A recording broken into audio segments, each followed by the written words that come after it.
राष्ट्रीय स्वयंसेवक संघ के शताब्दी वर्ष के अवसर पर अटल बिहारी वाजपेयी सभागृह टाउन हॉल में प्रबुद्ध नागरिकों की संगोष्ठी आयोजित हुई, जिसमें पूर्व सरकार्यवाह भैयाजी जोशी ने समाज, संस्कृति और परिवार व्यवस्था पर व्यापक विचार रखे। उन्होंने कहा कि भारत में रहते हुए भी हम अपनी सांस्कृतिक जड़ों से दूर होते जा रहे हैं। प्रकृति और परंपराओं से मिले मूल्यों को सहेजकर अगली पीढ़ी तक पहुंचाना हर व्यक्ति का दायित्व है। पर्यावरण संरक्षण को लेकर चिंता व्यक्त करते हुए उन्होंने कहा कि आने वाली पीढ़ियों के लिए प्राकृतिक संतुलन बनाए रखना जरूरी है। सामाजिक कुरीतियों पर प्रहार करते हुए उन्होंने स्पष्ट कहा कि कई पुरानी कुप्रथाएं आज भी समाज पर बोझ बनी हुई हैं, जिन्हें अब त्यागना आवश्यक है।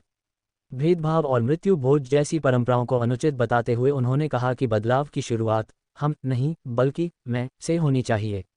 आधुनिकता और पाश्चात्य प्रभाव के अंतर को समझाते हुए उन्होंने कहा कि नई तकनीक और भाषा सीखना जरूरी है, लेकिन अपनी संस्कृति से समझौता नहीं होना चाहिए। परिवार व्यवस्था को समाज की नींव बताते हुए उन्होंने कहा कि बच्चों के संस्कारों का निर्माण परिवार में ही होता है। उनकी हर इच्छा पूरी करने के बजाय आवश्यकताओं के अनुरूप मार्गदर्शन देना अधिक महत्वपूर्ण है। संगोष्ठी में समसामयिक विषयों पर संवाद भी हुआ, जिसमें उपस्थित प्रबुद्ध नागरिकों ने अपने विचार रखे और भैयाजी जोशी ने उनके प्रश्नों के उत्तर दिए। इससे कार्यक्रम सहभागिता आधारित बना। इससे पूर्व आयोजित मातृशक्ति गोष्ठी में उन्होंने महिलाओं की भूमिका को समाज और राष्ट्र निर्माण में महत्वपूर्ण बताया।